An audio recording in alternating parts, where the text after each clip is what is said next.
dal leen ak jàmm ci AGT News chaîne bi leen di jox xibaar yi wér te wóor abonné leen ngir dara bañ leen a raw. AGT News. Diomaye mooy Sonko révolution bi am doole bu doy waar bi nga xam ne moo yëngal réewum Sénégal soppi aw ëllëgama ba noppi itam Afrique gi yëpp di ci sukkandiku ngir daal di mën a dem du samay kadduy El Malick Ndiaye la nekk ki ñu dénk communication ci Pastef nekk itam l'actuel président de l'Assemblée nationale am texte bu am solo boo xam ne daal di na koy xaatim mu ne il y a un an Bassirou Diomaye Faye et Ousmane Sonko entamaient le Ramadan dans des conditions difficiles loin de leur famille et de la sérénité propre à cette période sacrée de pénitence moom El Malick Ndiaye mu ne at ci ginnaaw Ousmane Sonko yu premier ministre bu Sénégal ak Bassirou Diomaye Diakhar Faye le président ñoom ñaar seen weeru koor ña ngi ko tàmbale woon ay conditions yu difficile la ay jafe-jafe yu métti woon lool ñu sori woon seeni njaboota ñëpp xam nañ jamonoy weeru koor dafa doon lu kawe lool lu am solo ci jullit bi loolu yëpp ñu wanoon ko ginnaaw ba tax mu teg ci ne derrière les murs de l'injustice leur combat fut marqué par une résistance une persévérance et un courage inébranlable moom Ousmane Sonko ak Bassirou Diomaye Diakhar Faye ginnaaw bi ñu leen defee woon ci ginnaaw ay murs yoo xam ne injustice dong moo leen fa dugal xeex bi ñu xeex ànd ak ndëgër laay kooku muñ ko dara yëngalu la loolu moo ci gën a marqué woon nit ñi dans le silence du Cap Manuel leurs voix ont fini par transpercer les murs des geôles pour résonner partout dans le pays seen tekk-tekkaaral gi ñu nekkee woon foofee ca Cap Manuel teewul seeni baat ñi ngi doon jéggi mur ya doon yëngu te yëngal fépp ci réew mi moom El Malick Ndiaye ma ngay wéyal ba tey naan les fruits ayant porté la promesse des fleurs c'est depuis le palais qu'ils ont achevé le même mois béni de Ramadan 2024 scellant ainsi un tournant historique pour le Sénégal El Malick nee na ci même weeru koor boobu ñu tàmbalee ca kaso ña ngi ko jeexalee ca palais de la république weeru kooru atum 2024 kenn dootu ko fàtte ba mukk lu mel nag doon lu taarix dootul fàtteeti ci réewum Sénégal ndax El Malick ma nga naan leur parcours dépasse le simple récit d'une conquête du pouvoir ils incarnent l'espoir la résilience et la dignité d'un peuple en quête de justice 2024 n'était pas une alternance mais une véritable révolution li nga xam ne yëpp ñoom ñaar jaar nañu fa El Malick Ndiaye mu ne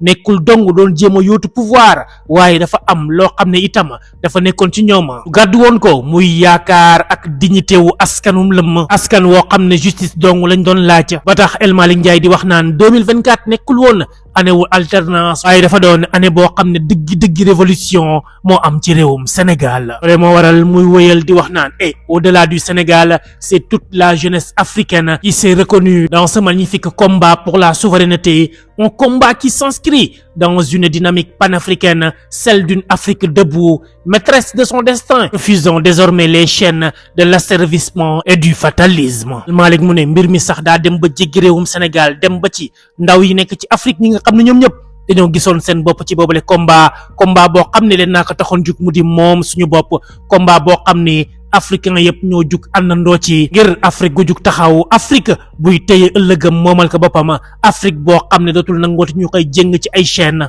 yoo xam ne keneen la ci daan jëriñ chaîne yoo xam ne musiba dong la ñu daan jural moom El Malick Ndiaye noppeegul ma nga naan en lançant le slogan Diomaye mooy Sonko sur le plateau de Pape Ngagne Ndiaye nous étions loin d'imaginer l'ampleur qu'il prendrait ce qui me semblait être une simple formule a rapidement pris de l'ampleur pour devenir un cri de ralliement de la lutte pour la liberté et le symbole de la détermination pour le changement El Malick Ndiaye mu ne ba muy wax baatu Diomaye mooy Sonko ca plateau Papa Ngagne Ndiaye ca faram fàcce ca TFM dakaa wax ni tout simplement jubluwu ci woon dara waaye lu ni mel daa mujjee doon aw slogan nekk baat boo xam ne ñépp ñoo ci mujjee ñëw ànd ci nekk kàddu yoo xam ne moo mujjee doon devise ci xeex bi ñu sumboon ngir mën a moom suñu bopp am suñu liberté mujjee doon sax ab symbole boo xam ne détermination bu dëggantaan la indi ci askan wi lépp ngir ñu mën a dem ci changement et moo waral moom mu teg ci ne mais cette victoire n'aurait jamais été possible sans le courage et le sacrifice de celles et de ceux qui ont tout donné pour le triomphe de notre idéal commun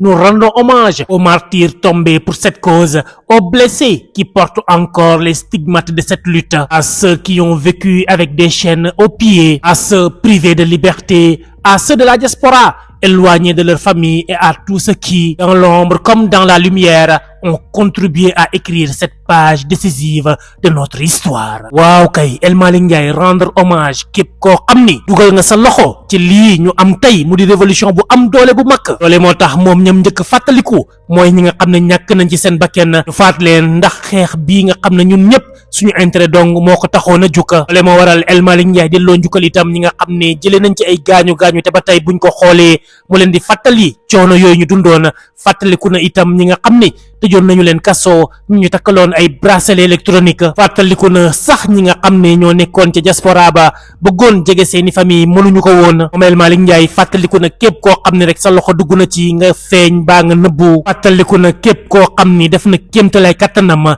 ngir taarix bii ñu bind ko muy aw xët wu am solo boo xam ne daf ñoo nar a marqué ba faw. Malick Ndiaye fàtteegul ba tey ñenn ñi nga xam ni joué nañu rôle bu am solo ci bile projet moo waral mu ne je pense aussi aux avocats sentinelles de la démocratie sentinelles de ce projet. ñoom ñooñee nga xam ne dañoo def seen kéemtalaay kattan ngir suñu démocratie ñu téye ko ngir projet bi bañ a suux. l'engagement de tous les patriotes demeure le socle de notre détermination à bâtir un Sénégal souverain juste et prospère. El Malick mooy wax ba tey nee na engagement bi patriote yëpp amandoo mooy li nga xam ni moo ñuy permettre ñu jëm ci tabax Sénégal buy moom boppam Sénégal gu jub bu lépp di tëddee njaaxaanaay Sénégal boo xam ne naataange dañ ko fii dal di gis. Diomaye Sonko bien plus qu'une alliance de mots incarne un changement fondé sur des valeurs profondes, la résistance face à l'injustice, la quête d'un Sénégal souverain plus juste et plus équitable. Cela incarne également une amitié et une fraternité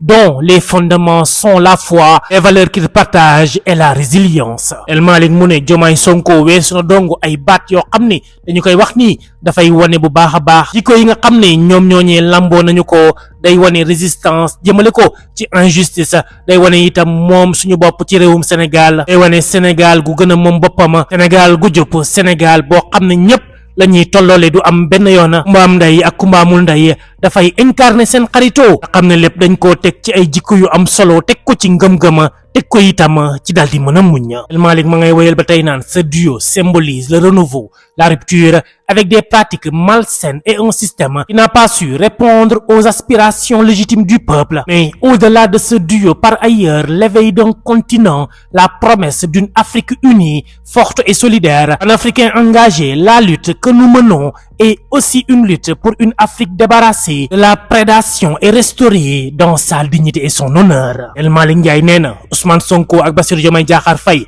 seen duo seen àndandoo day wane bu baax a baax rupture bi nga xam ne am na ci lañ doon gis démb ci lu ñeel mbirum politique waa système bi fi nekkoon doon dëmmante seen biir. ngeen baal ñu ci kàddu gi ñoom ñoo ñee mënuñu woon fexe ba wuyu si li nga xam ne askan wi mi ngi leen ko doon laaj waaye seen duo seen àndandoo li muy symboliser mooy Afrique boo xam ne yeewu na Afrique boo xam ne am na ci lu mën a sukkandiku dëgërlu ci ngir mën a ëllëg moom boppam Afrique boo xam ne dafay tàggoo ak lépp loo xam ne da ko doon xañ dignitéem ak honneur am loole moo waral mu dolli ci ne notre vision commune dépasse les réformes institutionnelles et porte une transformation profonde, celle d'une vision individuelle vers une vision d'ensemble dans un pays qui croit encore aux idéaux de justice et de dignité. À travers notre combat commun, nous nous engageons dans une transformation portée par un élan d'unité et de solidarité. moom El Malick mu ne gis-gis bi nga xam ne am nañu ko dafa dépassé coppite yi nga xam ne bëgg nañ koo indi ci banqaas yi jëm ci naka lañ mën a def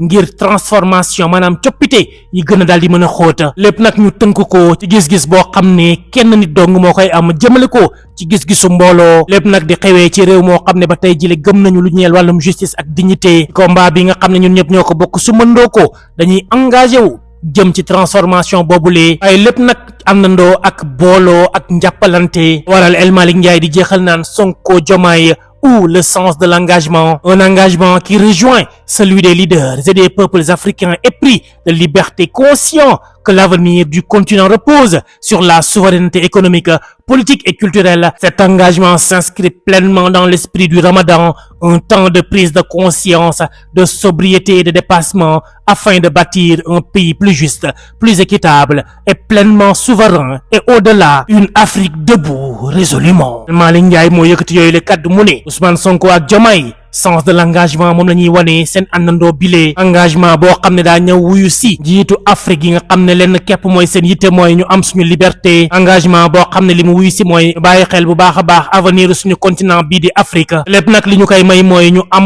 moomeel si suñu bopp ci lu ñeel wàllum économie politique ak culture engagement boobule moom mooy li nga xam ne itam dañ koy nemmeeku ci weeru koor gi ñu nekk weer woo xam ne kenn ku ci nekk da ngay bàyyiwaat xel ci lépp looy def am itam dépassement ci lépp loo xam ni mën na laa xañ nga tabax sa am réew te nag mën nañoo am réew mu juste réew mu équitable bu ñëpp daal di mën a tolloo réew moo xam ne dañuy am suñu moomeelu bopp te engagement boobu jéggi na réewum Sénégal jëm ci Afrique boo xam ne day jug taxaw loole moo waral El Malick Ndiaye di ñaanal suñu borom sàmm suñu réew mi di Sénégal sàmm suñu continent ba tax mu ne qu'Allah protège le Sénégal qu'il protège l'Afrique. El Malick Ndiaye, secrétaire national de la communication Pastef les Patriotes. AGT News. nga ni sa karaw dafay wow di ruus wala nga bëgg tàggoo ak leel cosmétique bio by Carinature indil na la crème 100% bio ñu defari ko ak ay produits yu naturel façon karaw bu nekk mën na ko utiliser yow mi ci bëgg nag wooteel gaaw ci 77 588 94 80 wala nga woote ci 76 776 85 96 ak Carinature daal problème mu karaw jeex na ci mim réew. AGT News.